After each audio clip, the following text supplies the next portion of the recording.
So this week we're going to be looking at the impacts of international aid on Nigeria.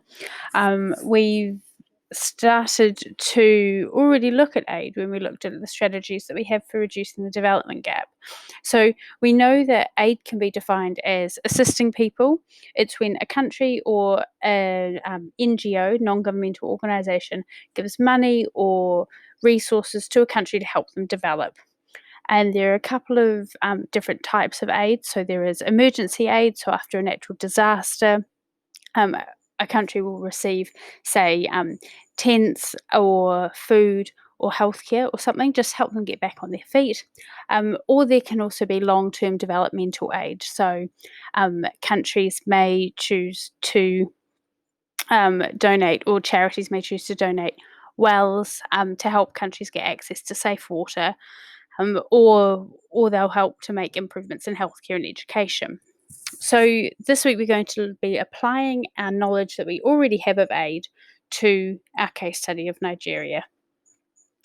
So we've talked about here in this introductory paragraph, we've talked about what aid is and the two main types of aid. And they're the two that we're going to look at this week is emergency aid and developmental aid. So, firstly, if Nigeria is a newly emerging economy, why do they still need aid? Well, as we looked at a couple of lessons ago, Nigeria's rapid economic growth hasn't affected everyone. So, there are still a lot of people in Nigeria who are quite poor.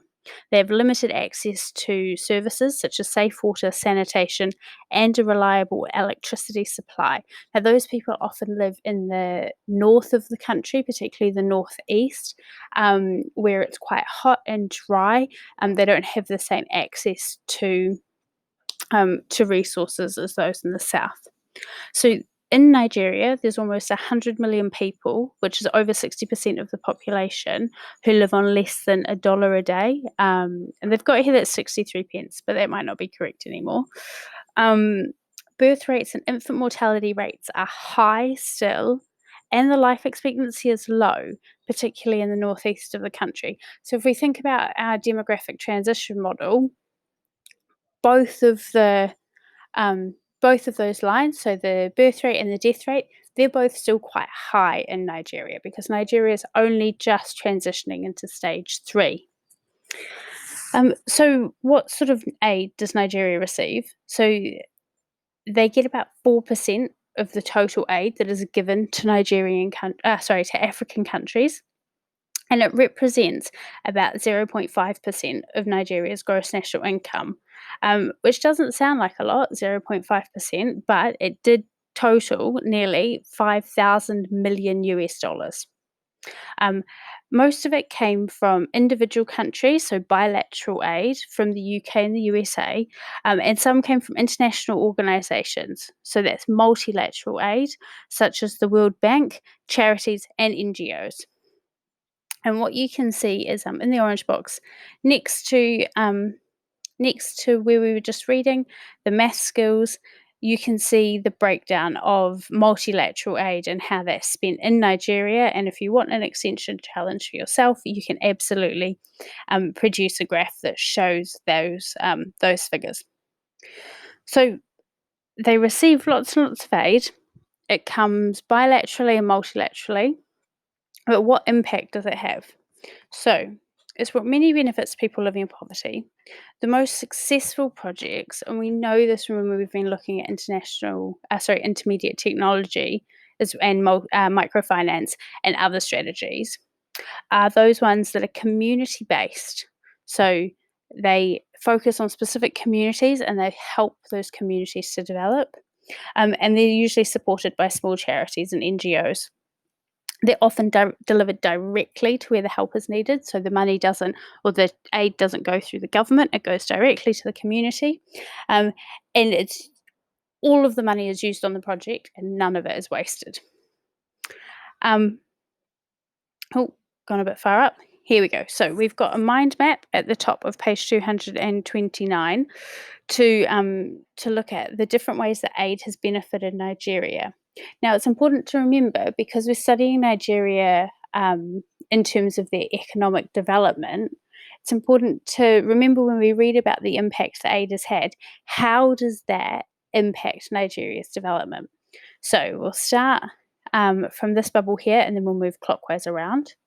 So the UK Department for International Development has funded a health and HIV program providing health education in rural areas. So straight away, our first indicator of development, improved healthcare, so we can have a healthier and more productive population that lives longer. So that's the first bubble. The NGO Nets for Life provides education on malaria prevention and distributes anti-mosquito nets to many households. And we know that malaria disproportionately affects African countries, and it's a big problem in those equatorial countries as well. So that's huge for helping them fight malaria. That also improves the overall health care of Nigeria, of the population, and allows them to be healthier and more productive and to live longer. Down the bottom here, the USAID funded Community Care in Nigeria project provides support packages for orphans and vulnerable children. So that's about reducing the infant mortality rate to allow children to progress into adulthood. Aid from the USA helps to educate and prevent people against the spread of HIV and AIDS. So that one links really well with the first point as well. So the UK and the USA are both working together to help Nigeria to educate them and to help and protect them from HIV and AIDS. And finally, in 2014, the World Bank approved $500 million to fund development projects and provide long-term loans to businesses. This helps reduce the over-dependence on oil exports. So as we learned last week, Nigeria only has about 50 years left of their oil reserves. We also know that burning fossil fuels is not a particularly sustainable approach to energy production or to the environment. So what the World Bank is trying to do is to try and move some of the focus from Nigeria's economy away from the oil industries and into some of those other tertiary industries, let's say telecommunications, financial services, things like that. Often tertiary sector jobs, but also could include shopkeeping as well, or running businesses like that. So, as with everything we look at in geography, these are the good the good bits. So, how does aid benefit Nigeria? But we also need to look at what might prevent the aid from being used correctly. So what we've seen is that official aid in Nigeria, when it's been delivered through communities directly, it's been quite successful. But when it's been given to the government, it's been less successful. So when the money or the resources have been given to the government, it hasn't always made it out to the communities. And there are several reasons why that may have happened. So firstly, corruption in the government and by individuals is a huge factor in terms of loss of aid, especially when it comes to large sums of money.